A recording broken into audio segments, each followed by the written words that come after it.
Remember me saying that Intel continues to fall further and further behind the state of the art in the whole chip game? Yeah, well, their troubles are not just their own anymore. Sources say problems at Intel are likely to delay the Department of Energy's $500 million exascale supercomputer project, codenamed Aurora, which was scheduled to be installed near Chicago in 2021, quoting the New York Times. Intel, which supplies electronic brains for most personal computers and web services, has long driven miniaturization advances that make electronic devices smaller, faster, and cheaper.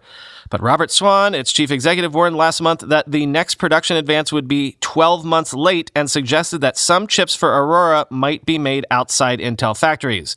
Intel's disclosures caused its stock market value to drop by close to $50 billion. They were also bad news for Aurora. Intel's problems make it close to impossible that Aurora will be installed on schedule, researchers and analysts said. And shifting a key component to foreign factories would undermine company and government hopes of an all-American design, end quote. We now know that the U.S. cannot manufacture basically anything high-tech since all of that know-how and infrastructure has been outsourced overseas. We also can't build our own telecoms networks because basically there is no native telecoms industry left in North America. And now we can't even build our own supercomputers because our star silicon maker has basically essed the bed.